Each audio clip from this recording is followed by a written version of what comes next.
Hello, my fellow nerds. Welcome to whysosidious podcast, where we travel from here on planet Earth all the way to a galaxy far, far away. Today, our coverage is about Andor episode 10. Here with me are David and Caleb. Don't forget to follow us on Instagram, Twitter, and TikTok at whysosidiouspod. Also, send us a question or comment at whysosidious@yahoo.com. We will gladly answer a question or respond to a comment on an episode. So let's jump into the episode. Before you continue listening to this episode, this is your official spoiler warning. So if you've not seen the content that we are about to cover, go ahead and go watch it real quick before you continue on. Or don't, I guess. Your call. Personally, episode 10 here was something like probably the best Star Wars I've seen in a long time. Maybe since Luke Skywalker showed up in The Mandalorian. I don't know. I mean, it's incredible. With no lightsabers, no Force, no Jedi, no Sith, just based on acting and execution of the plot and the tension. Yeah. Wow. Who would have thought?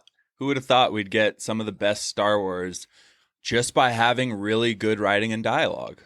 Like, who would have thought that actually results in an incredible product? Yes, Kathleen Kennedy was probably not involved in this process at all. But it's not getting very many viewers. Like it's gotten a significant decline from episode 1 and down, where it's at She-Hulk numbers at the moment. You know, just such a shame. Like, I get it; it had a slow pace to start off, but it was great quality. Mm-hmm. Like, yes, it had a slow pace, but just for the amount of people to drop off seeing this is just a shame because it's so good. It's really strange. I think this will be a show that has legs on it. Like a year from now, people are going to be tuning in, and eventually it might not have the viewership in the day the episodes come out, but eventually people are going to notice this is like the best Star Wars out there in a long time. Yeah, I would hope. And again, like we were talking about last episode about hardware, you know, Star Wars actually bringing home some trophies that aren't from the Saturn Awards or the Jupiter Awards or whatever the hell that thing was regarding sci-fi and fantasy. This should bring in legitimate hardware, like whether the writing, the performances. Stellan Skarsgard, he's not the main character. He's a supporting actor. He should 100% be nominated for Best Supporting Actor in a TV series because, like, totally, he's just incredible. So maybe if they pull in some awards, yeah, like you said, people will kind of be late to the party, but there will be so much hype around it at the end of it that it'll get its due. Yeah. And hopefully it doesn't put a sour taste in Star Wars' mouth to where they don't want to try these types of things anymore and they just go back to fan service. But I don't think they will because big numbers. Because the people that are watching it are really enjoying it, so they know what they're doing. Yeah. Dude. That's what helps them in the long run. That develops their legacy. So Rise of Skywalker might have brought in more money, a ton of money, but everybody's talking shit about it now, so hopefully they see that. Because I want them to make more shows with this tone and this maturity and this level of care in the acting and story. Like everything from here on out. It's like they set a new standard for Star Wars. Yeah. That hopefully they want to meet. And I don't want to do this because I hate this entire setup and company. But just as a quick reference, Rotten Tomatoes, it's got a 92% critics right now and 84% audience. So it is one of the ones where the critics, again, like we saw with Black Adam, the critics tore it apart because they're not super fans. Those are people doing their job, just reviewing movies. They're probably getting burnt out on superhero films, and so they just didn't even give it the time of day, and they ripped it.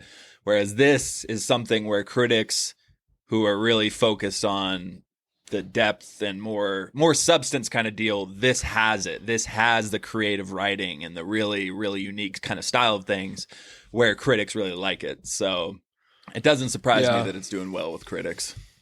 Critics don't care about just the general experience and the fun and entertainment. It's pretty much all writing and format, like I said, in their freaking movie classes in college, like fitting that specific format is the only thing they look for. But in this show, they are right. This show is really good, and the audience is wrong. So it's stupid, really idiots. Stupid. Just because there's no Jedis and Sith, and it is Star Wars, and you haven't even seen the Death Star, so they're not. The spectacle is not there really.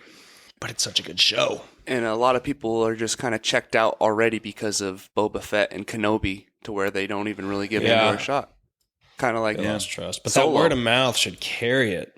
Right. Yeah. Solo comes out after Last Jedi. Everyone bombed the reviews because of The Last Jedi, you know. Yeah, that's right. I kind of forgot that's how that rolled out.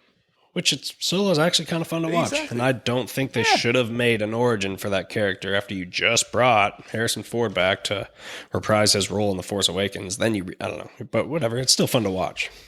Yeah, I enjoy the movie. I can rewatch it. Yeah. Okay, well, the summary is easy. Andor and Kino, they develop their plan. They do their prison escape, which was a lot of fun. Mon Mothma figures out her money laundering situation, or doesn't figure it out. She gets an offer. We realize that there's another spy in the ISB that Luthen has his grasp on. And that's pretty much it, But everything was executed so well. So let's start with the prison sequence. Tensions were high, dude. They did a great job at setting the tensions.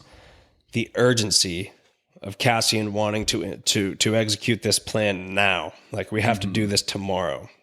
Kino did not want to do it because, of course, you're kind of going to get cold feet regardless. Like, it is scary. Like, oh, shit, we have this plan. That's fine. The plan's great. But holy shit, we're going to execute it tomorrow? Like, that's kind of scary. But he has a good point. This is the best time to do it. They are going to replace Olaf. They're going to bring that platform down. This is the time to do it. If you don't do it now, who knows when you get another chance? Who knows if you never get another chance? Because you can all freaking die at any point, which is clear after last episode, how level 2 just died. Just because they didn't want a secret to get out, dead. You have to do it tomorrow. So that was intense, and it got us very excited. How are we feeling at this point watching this show? I liked how they kind of switched roles for a second with how, Cassian was like basically telling him to get on program, like get your shit together. You're losing it. Like we have to basically play it cool right now, and they can't know that we know, basically. Right. Like nothing out of the ordinary. And I love how once the plan starts to come together, everyone's just ready. There's not real hesitation. Everyone's like, yep, this is our shot. We're going to fucking do it. Yeah. They were all waiting for that. Like, they were all in the barracks, like, waiting on, okay, what happened? What are we doing here?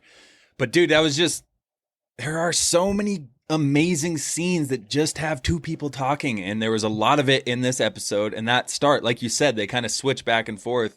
Kino's, he's rattled. And Cassian, he's like, get on program, all that. And they switch, like you said.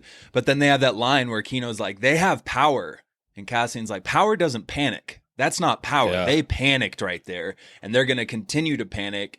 And like you said, now is the time because they know that the prisoners are starting to find out stuff. So they're going to buff up security.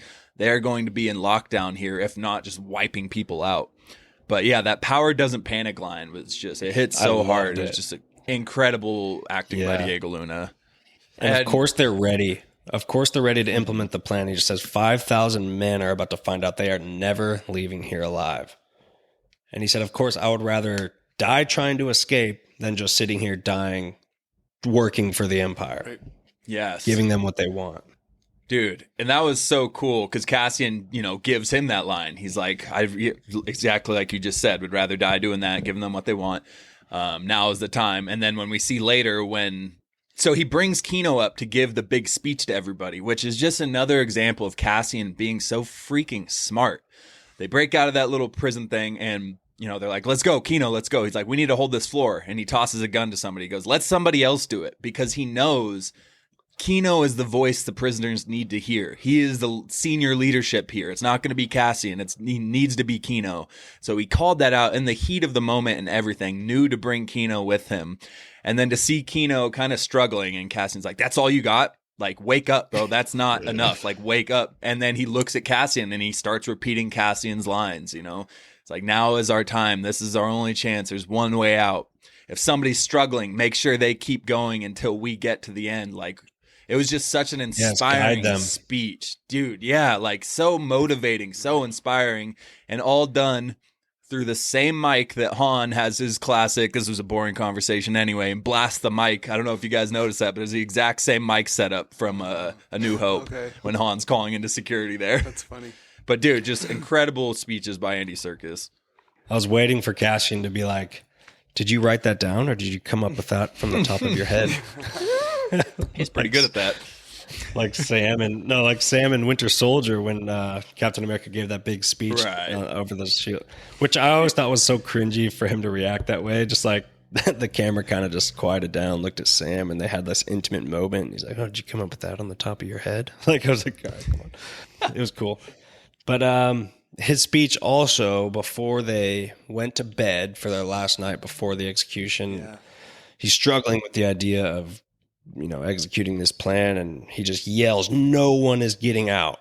And then everybody kind of pays attention to him, and he's like, then he starts like whispering. I don't know how the people like 10 people away heard him when he started saying this, but he's like, it's true. They're not letting us go.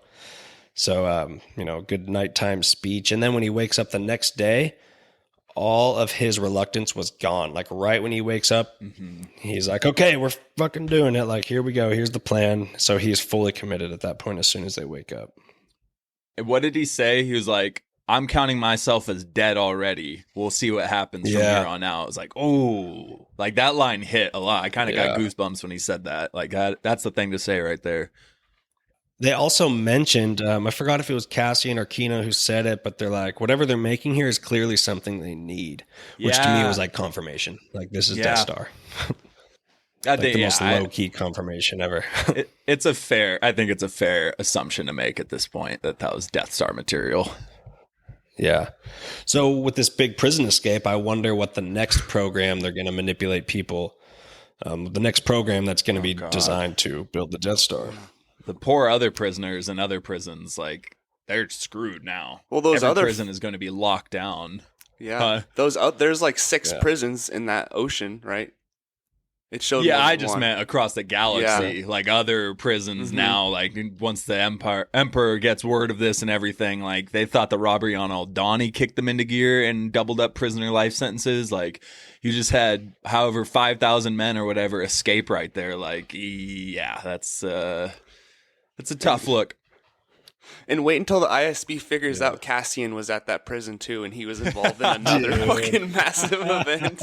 There should be footage. There should be like surveillance footage of the escape, right? So they'll see his face and be like, "You have got to be kidding me! We had him this whole time." Oh. Now, dude, looking in the future of a group that could be creating the Death Star, in the Catalyst books, it was called Special Weapons Group. And Krennic was in charge of this group, which was a branch of something called the Corps of Engineers. So I wonder if this will kick them into gear to make something much more official and maybe even start, paying people, making it fair, giving them incentive to actually work for this Special Weapons Group. That'd be cool to at least hear a name drop of either of those things. But something's going to change. You're no longer going to have this slave labor. I shouldn't say that. You're still going to have some slave labor. It's still going to be a secret somewhere. But like a significant amount of the workforce building the Death Star might be much more official after this. Yeah, it'll be interesting to see how that plays out. That prison scene, though, like that prison break scene was like heart pounding. Like, holy crap. I was like on the edge of my seat the whole time, but they did it in such a cool way. It wasn't just a pure, simple, easy escape. We saw each stage of the plan. We saw Cassian flooding the floor to short it out, but every single step of the plan had sacrifices. So they did that, but multiple people didn't get off the ground in time and got fried and killed right off the bat. But in the long run, that took out the power. And then you get them attacking the guards. And one of the red-haired guy, Cassian's friend, he distracts the guards by throwing this pipe and charging. He gets shot and killed, and we see multiple other inmates getting shot and killed. And it's sad, but that allows for Cassian to climb up, knock out the first guard, get the pistol. So the whole scene is it's like taking a step forward, a step back, 2 steps forward, 1 step back. Right. But it's done so well. It's just back and forth. It just felt really realistic. Every step they had, there was a sacrificial loss that they had to do, but it continued to move the plan forward. And I just thought they did it in such a good way, such an enticing way. Just when the water started dripping down, this how they looked up, like, what the hell's going on? And then you see this one guy come up with a gun in his hands, and he's over like on top, and he's like, "Come on, we're going." And they're just like, what the fuck is going on? Like, this is some crazy guy. But then obviously they see more people coming, and then everyone's just ready to go. But I like how at first they were just like, I don't think I should do this right now. This doesn't seem right. I'm probably gonna die. Yeah, it could just be some crazy guy who just ran out of his cell and he's running down the hallway. It's a rebellion. Let's go. Yeah, we're getting out of here. We're going streaking. Bring your green hat. Come on. Thank you. Kino was literally willing to stay on the ground to give other people spots on the table, which it just shows his leadership. Yeah. But now, like, maybe he was like, I don't think this plan's going to work. I might as well just die from electrocution real quick. But no, that's just kind of a joke. But it's like he was willing to die for them, you know? Mm-hmm. He came across as a dick when we first met him in Andor. Seriously. But you really realize he just wanted to be productive, and he wanted his crew to be productive so they stayed alive, are in the good graces of the Empire as much as they can be, I guess. Yeah. But it was cool. Now, one guy died, like the floor was electrocuted, but Kino was standing on the floor. He didn't get hit. Now, that was because the water circuits will break. The water. He wasn't standing in the water. The water was like a couple of feet away from his feet. So it all shorted out and it didn't make it to him yet before. Yeah, which was lucky. Like, yeah. And I'll say the guards are better shots than stormtroopers. They were actually hitting people with their guns. They were picking some people off. Well, it's because they don't have those helmets on. They can see. They don't have. Well, the prisoners only have those little cloths on. They don't have any plot armor. The plot armor. Yeah. Dude, what an emotional, obviously. So we get Andy Serkis coming into his own, like we already talked about. You know, he motivates everybody over the mic, and it's just very uplifting and cool thing to see him start to believe in this movement they're going through. And then they get to the end where they're all jumping off, and it's just the heartbreaking realization of, oh, we got to swim out of here. Like, because I thought they were going to like escape to helipad transports or something like that. I didn't think they were going to swim. I didn't think they were close enough to land to swim from the prison. First off, were they? I have a question. I didn't see any land. We need to get a higher up sky view because we got one pretty close, so we couldn't see that far away from the prison itself. But and how were they? Yeah, I was like, and just falling on top of each other. I'm sure people died. Andor got pushed off backwards. Did not survive that fall. Andor went fucking pissed. Like, got shoved backwards. I didn't know they were diving into water. So when the first guy just runs forward and falls, I was like, whoop. I thought he was just dead. Now that everybody else just starts. Yeah. Then everyone else starts diving and you realize that's fine. But I thought he was just a goner, like accidentally, whoops, dead. And honestly, the height they were jumping from, if we want to get real about it, you get to a certain height, the whole thing about how water turns into concrete from a certain height. Dude. We'll just move past it, obviously, because it was an amazing scene. But I'm going to need some specs on that fall there. Because if you went feet first and like knew what you were doing, you could survive that. But all the other people that were going like head first, back first, they're dead. Somersaulting. Yes. They look like a bunch of idiots. Yeah. Woo! Like, I know Cassian says no matter what happens from here on out, we made it. Right. But you could at least try to survive the fall. Like, you don't have to do a triple backflip off of this thing. Fuck it. Drowning might be worse than the electrocution floor. Yeah. 50-50. Yeah, I'd rather you made it. Shocked. Dude. Yeah. But that moment with Kino, so it had a lot of parallels. Obviously, it had parallels to Moses in the Bible, but more specifically, obviously, in this Luthen's speech that we later get. We get this guy who sacrifices all this, and he leads these people to freedom. He leads everybody. He shepherds them in, you know, and he's the one driving this force through. I mean, Cassian really was, but he was the spokesperson. And he does all this for all these people, and he's not even going to get out of it. He's leading everybody to freedom, but he himself doesn't get to see the promised land. And it's just like Luthen says, you know, I fight for a sunrise or a sunset that I'll never get to see. And it's just totally paralleled with Kino right there. He's not going to get to see freedom, but he did get all these people out of there at least. But just a heartbreaking way to end that scene. When he said, I can't swim, and the look on his face, dude, that was actually heartbreaking. Yeah. Like, and by the end of it, when Cassian got shoved, like there was a small smile of almost like acceptance that came over Kino's face as he was watching everybody jump to freedom. So that's why I was like, okay, well, maybe he's, you know, accepting that he at least got these men a new chance at life, even if he doesn't get to enjoy it as well. But And it was a good way. Yeah. It wouldn't have made sense to have Andy Serkis continue to be a part in this show. But holy crap, hell of a way to use Andy Serkis in this season. Yes. Like, they nailed it. Seriously. With 3 episodes, maybe 4. But the short amount of time we had with him, he made such an impact. Yeah, incredible. Great decision. Whoever made that call, it paid off. I imagine we'll still get a conclusion and see him in one more episode to see at least how he dies or how he survives. At least something, some kind of conclusion. Dude, he should just jump. The 2 closest people next to him, Just help him out. carry him in. Just do like help a him. double Yeah. raft. It'll be Yeah. fine. Come on, bro. Yeah. Regardless, Buddy swimming. jump. We'll all Like, jump in a circle because you're not going to around survive him. there. Hold Yeah, hands like with you're dead Andor. if you stay. So Right. just jump, try to, tie a few of the dead bodies who didn't make it from the fall together, use it as a raft and swim yourself to shore. Like, because it seemed like Cassian was thinking of like, okay, how can we do this? And then he got shoved off. Yeah, But yeah, that's like you true. said, I was thinking he'd be Yeah. like, hold on to me then. Hold on to me or Yeah. something. Yeah. Ah. That's another thing. When Cassian got launched into the water, you're just like, that was kind of your last glimmer of hope right Yeah. there for Circus to survive. Yeah, no one else Yeah. really cares about But he him. must, Exactly. if he saw the last episode, if Kino saw what Deedra did to Bix, he would probably just go jump in the water.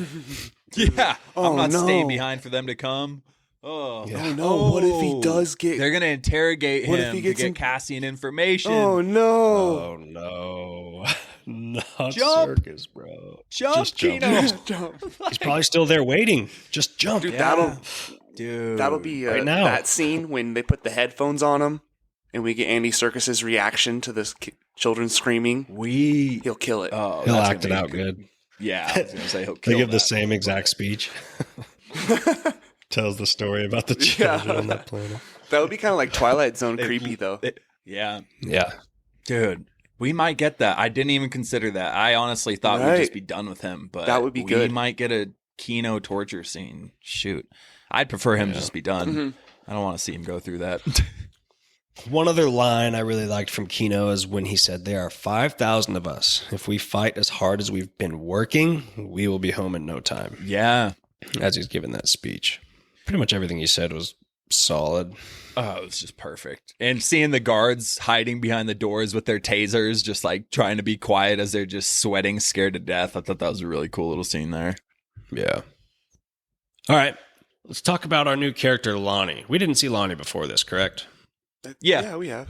He's been in every meeting with the ISB with Deedra. Of course, we've already seen Yeah. him. Caleb, what a ridiculous question. Yes, we've seen Lonnie.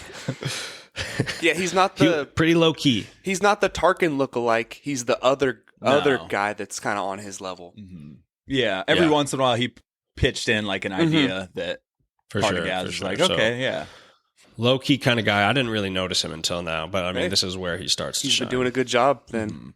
Right? Yeah. And now his little strategy, I thought this would have come from Deedra. The fact that they were just going to let this accident, this murdered pilot, Krieger's pilot, they were going to, stage an accident, let him die, and then just let it be and not even investigate. And he was like, well, wouldn't the most suspicious thing we could do is to just forget about it? Like, we should show Right. some interest because if it's an accident, we should be super curious about this. So according to Krieger's perspective, we should go investigate, which makes us seem like we weren't involved.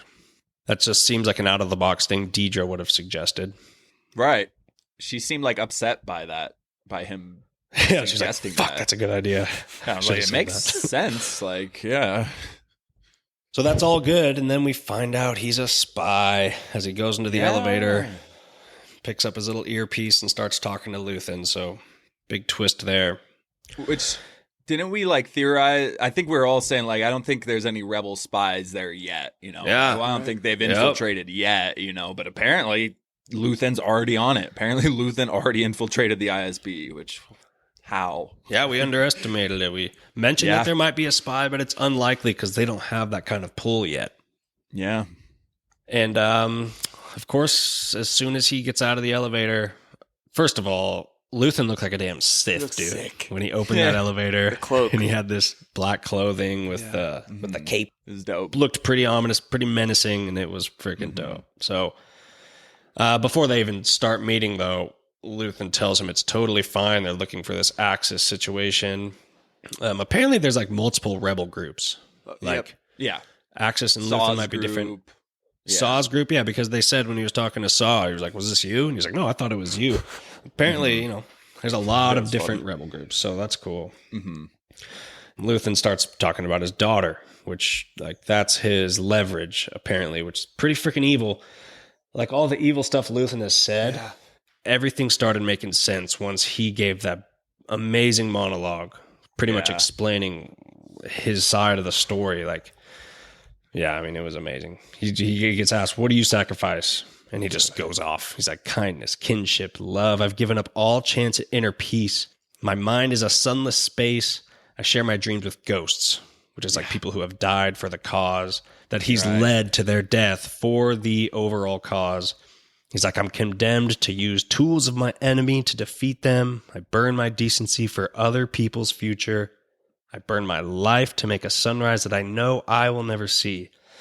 Like he's putting all this stuff in place, and he knows he's not going to survive this, but he's going to awaken the Rebel Alliance to benefit the galaxy as a whole. And everything he's doing is for them, not himself. Dude, just that monologue was amazing. Did you guys, when you were watching that, were you just like, "Oh my God"? Iconic. Incredible. Dude, I got chills you saying it right there. I'm not kidding. I got chills while you were reading that off there. That is how incredible of a monologue that is. Absolutely. So incredibly written, but most importantly, performed. The emotion there with Stellan Skarsgard was so palpable. It was just like, it felt like this wasn't an actor at all. It felt like we were legitimately listening to somebody who has given his life to this cause. Like, it was just so... I'm at a loss for words to describe how perfect and amazing of a monologue that was, and so powerful. It was pretty good, and it just. But have you ever heard of the tragedy of Darth Plagueis the Wise? That was a pretty good monologue. That was actually pretty good. That was a monologue. That's true. That's a monologue there. I like this one. Oh better. Yeah, for sure. I didn't get chills from that one. No. That's more steeped in lore, and it's freaking cool to hear all that backstory. Right. But this is powerful, dude, and it makes so much sense, and it came out of nowhere, dude. He seemed super evil, letting people die here and there, saying it's okay if the Empire starts being extremely brutal. That's what's going to cause people to come back and start a real rebellion. He's okay with sacrificing people because he knows it's the only way the Rebel Alliance will truly awaken. That's what right. Because Krieger's gonna attack, and he's leading them into slaughter, and Lonnie's like, you need to stop them," and he's like, "You're worth more than 50 men. Keeping you safe is worth more than this entire squadron of rebel. Damn, that's ruthless, but it's true." Yeah, that is ruthless. That's what they they're need. Gonna know they have a spy, right? Right. You're not gonna give that incredible leverage that you have of somehow having a spy in the ISB. Sorry, but you're not going to lose that over 50 men of Krieger's men. And it sucks. And yes, it's heartbreaking. And a lot of the characters we follow would not make that decision, but it is the right decision. Those are the decisions that need to be made in order for the rebels to be able to fight this. And it's like he said, he's forced to use the tools. Oh my God. He's forced to use the tools of his enemy to defeat them. He has to get as dirty as them in order to fight this fight. And he's accepted that. And I think, and he says, I yearn to be the savior against injustice without contemplating the cost. By the time I looked down, there was no longer any ground beneath my feet. And it's just he is just so far committed into this cause that before he knew it, he's like, "Oh, I'm a gray character. I'm no longer a moral man at this point. I have given up everything." I could watch that scene. I think I've rewatched that speech 3 or 4 times since Thursday, and I think I could do it every single day. Wake up to it. Yeah. Yeah, it's my alarm clock. It's a duality theme that we've seen in Andor this whole time. They're willing to go dark to get the good stuff done. It's like the Punisher, man. He's like, "No, I'm going to live in this dark space so I make sure that as many other daughters and families don't have to deal with the pain that I dealt with." And killing everybody. And Lonnie doesn't have a lightsaber. He's not going around blasting people, but he is a hero, and he is one of the most important people in the rebellion right now. He is up there with Mon Mothma and Luthen, really. Absolutely. Yeah. Dude, that is such a huge spot to be in. I can't even imagine. So they said that Lonnie had a daughter. That's what Luthen said to him. Yeah. Okay. Mm-hmm. So I I got this vibe, but I'm starting to think now that I just have an issue because I thought Vel was his daughter. Like I was 100% positive that Vel was his daughter. And my first vibe from this scene was that was Luthen's son. And then after a while, I started thinking, I'm like, okay, everybody isn't the child of Luthen. I think I have to let this theory go. But I got the vibe that like, Luthen cared for him. Yeah, they're all related. But I was like, it's probably not his son, but it might be. You never know. The Genghis Khan of the galaxy. Yes. The rebellion is actually all Luthen's children. And another line that Luthen said was good, Deedra's wasting time. So he likes that she's just investigating Andor because she's just not even on the right path right now, basically. Mm-hmm. Is that what you guys got from that? Yeah, I guess. Because I feel like Deedra's really on her shit. Like she's, but he thinks that she's in the completely wrong direction. Which maybe there's some other plan we don't see yet. Yeah. He was worried about Cassian. He's like, we have to kill him because he knows who I am. He's a loose thread. So it's interesting that he's not worried about her buried in her work trying to find Cassian, because that's what he's worried about is Cassian's information he has. So yeah, I don't know what he meant by that. Now, Lonnie seemed like he was reluctant. He didn't want to be a spy. It seemed like he was very unwilling. But I don't know if that's true, actually. But after the speech, I think he was like, oh, you know what? Fuck this. I'm bought in. That was dope as shit. I'm willing to be your spy. Let's do this. Well, I think it's because he has a daughter. He's worried about his family getting killed now. That's why he wanted out. Yeah. Dude, we have no idea how extreme Luthen will be willing to go. Because I'd be like, no, he's not going to kill a daughter. But like a 5% of me is like, fuck you, after everything he said, after all the sacrifices he's willing to make, I don't know what he's going to do. If he rats Luthen out, his family's dead. Oh, no, yeah. Oh, God, yeah. Yeah, if it pushes forward and the other way around. The rebellion cause at all. His character has gotten better and better. At first, he was just a cool side character that had some good acting, but now it's just like, you could see how deep he is in the situation, what it means to him. And it's so good. And I didn't expect that scene at all. I thought the episode was over after the prison break, and it's like, bam, like, oh, this is how we're going to end the episode. All right. Yeah. What a way to wrap it up. Right. Like, yeah, you would think the prison break would be the climax to end on, but nope. Oh my God. Didn't know we were going to get the greatest monologue in Star Wars history. Seriously. All right, anything else? There's not much else to touch on except for Mon Mothma's little conversation. Right. Yeah. I just didn't get much from the Mon Mothma thing. Yeah, no, me neither. It's really short. It's just, nothing big. It's just, she met the guy who's potentially going to help her launder the money. And of course, he offers, he makes it seem too good to be true. He's like, yeah, people usually, let go of their goodness side of them. I don't know what I'm trying to say, but he's like, there's no worries. You're going to have all the privacy. We're going to handle your money. All the money is yours. There's, no cost. He said, I'm not going to charge you anything. Yeah. But I have a son. So let's do some Game of Thrones stuff. Let's let them meet. Soon. But so that kind of gives you a hint at what her daughter, her place in the show, could be like, because by now she's just been a weird little annoying thorn in the side. Mm-hmm. So she might have a bigger role to play, although I don't think Mon Mothma's going to... Obviously, it doesn't seem like she's going to accept the offer. He's like, yeah, that's a lot to think about. And she's like, I'm not thinking about it. That was... But then he goes, that's the first lie you've said. So I think she is going to be thinking about it because he's smart. And he's like, it's the first lie you've said here today. And the expression on her face was very conflicted, as if she was considering it in a very dark way. She's like, fuck, this does not seem like the right thing to do, but this might be my only option. Right. But I really liked that right when the guy mentioned her husband, her tone completely changed from putting on a show to icy. And then the rest of the conversation, she was just throwing heat back at him. Yeah. Right when, right when she makes right when he makes the proposal, she goes, well, take and see you out later. Yeah, immediately. It's okay, we're done here. The actor for Davo was really good. He was really charismatic. He obviously wasn't in it much, but the way he spoke and everything, I thought it was, it was just a fun. He's one of those characters where when he speaks, it's entertaining to listen to, kind of deal. Yeah. He's very charismatic in the way he spoke. And he doesn't want to charge her because he wants her to be in debt to him. So, she owes him one. It's kind of like how the mob works, Yeah. Like Andy and Dwight. Right. She'd rather just pay him off and keep things clean, but no, he wants to do it for free so she can do some other things for him. Right. Yeah. That's definitely a strong component to keep in your pocket. Mm-hmm. Oh, hell yeah. Now, maybe this leads her to Darth Maul and Crimson Dawn. Thank you. There's our Dun, big dun, dun. cameo situation. It's not going We to knew happen, it was but that would be coming. sick. Next episode, Darth Maul, Jabba the Hutt, and I don't know, some other random crime syndicates are all going to pop up. And Pike Syndicate, there you go. That was actually one I was thinking of. There you go. They're all From gonna Boba be Fett. there. Boba Fett. Dude, We're going to see a teenage Boba Fett there.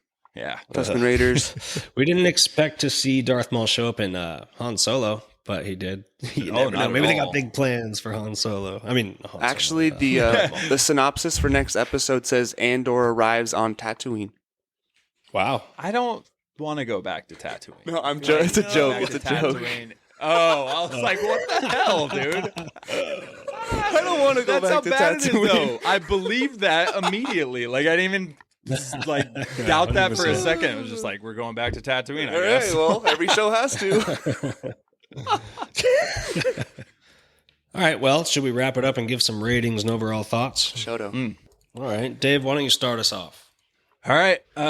Yeah, best episode of the season so far, even surpassing The Eye for me. The Eye was great. It was action-packed. This action wasn't, it was the prison break. There was action in it, but obviously that's not what this relied on. This was an episode that relied on dialogue. This was an episode that relied on emotion. And that, I'm always here for that. And it's so refreshing to see that put at the forefront of a Star Wars project compared to anything else. Visuals, whatever the case is, the Force. We just got exceptional writing for this episode. It gets further and further away from feeling like Star Wars to me, these last two episodes, but in a good way. Like this episode 100% could have been nothing to do with Star Wars, like the feel to it. But again, it's not a bad thing. It just feels like a really solid HBO Max series, which is a huge praise for Star Wars because we don't get that type of quality stuff when it comes to Star Wars in those fields. So for once, I don't think you actually need to be a Star Wars fan to thoroughly enjoy the show. I think you could hop into the show not being a massive Star Wars fan, and just the writing and the dialogue and everything is enough to bring you in. And the prison break was great. Felt so much anxiety on that level while watching it. It's just freaking awesome, bro. So I got this rated as a 9.1 out of 10. This was a excellent episode of television. Wow. Even though they're going to survive, Cassian is in Rogue One. It's still so fun to watch. Right. Like you could watch Shawshank Redemption over and over again. It's still a really good movie. He's going to get out of prison. Yeah. That's when it's good writing, though. Yeah, you don't need that surprise aspect. You can enjoy the way it was done. Yeah. What do you got, Lub? So this was my favorite episode as well. The prison break, like we talked about, just amazing how they pulled it off, and it was very creative, not your classic way of doing it. I feel like Andy Serkis and Stellan Skarsgard were hired to perform these two scenes in this episode.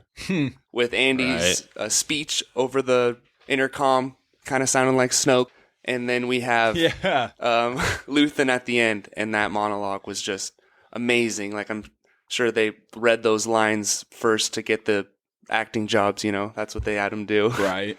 But yeah, Good. favorite episode, so good. Can't believe there's only 2 more episodes. But I feel like season 2 is gonna be way more Star Wars because they're working their way up the ladder to where actually things will be coming to Tarkin and Palpatine's desk. It hasn't made it. The paperwork hasn't made it to their desk yet. The ISB is still working on it, but next season it should be more space battles and stuff. But anyways, I think you're right. I do have this rated at an 8.9. Boom. Right on. Yeah, you guys covered it. I'll just get into the rating. I have it at a 9.2. Absolutely loved this episode. It might have been the best Star Wars I've seen since, I don't know, like maybe seeing Luke Skywalker and Mandalorian 2, which was just a really cool moment in an episode that I probably would not give a 9.2. Kenobi finale. But it's like, yeah, good point. I don't know what I rated that, but it's right up there. Less spectacle, but much better acting, and actually the acting was solid for that one Ewan too. killed it. Come on. Ewan did kill it, and it was just the spectacle, I know exciting, got a freaking lightsaber battle. Amazing. So 9.2, my highest rated episode by far. It's the first time I've even tapped into the 9 points for Andor. Nice. Incredible. Can't wait for the rest of it and anything to come in the future. What a nice surprise. Like, how this show has turned out, it's awesome. This episode was better than Rogue One, minus the Vader scene and maybe a couple other really good scenes. But this is like on par with some of the absolute best Star Wars we've gotten. Mm-hmm. Yeah, Noonan sent me a picture right before I watched, and it was a guy saying, I'm not exaggerating here, I'm not saying this to make waves or anything, but this honestly could be, if not the top 3, the top 5 best thing that Star Wars has ever done or put out. And I read that and was like, we'll see. We'll see. I don't know. That's a big statement, but it was up there. It's definitely up there. Yeah, man. Alrighty then. Well, that wraps it up for our episode today at Why So Sidious Podcast. Thank you for tuning in. Don't forget to follow us, Why So Sidious Pod, Instagram, Twitter, TikTok. Email us, whysosidious@yahoo.com. Send in a question or comment that we will respond to on an episode. Thank you again for joining us. David and Caleb, it's been a pleasure. See you guys next time.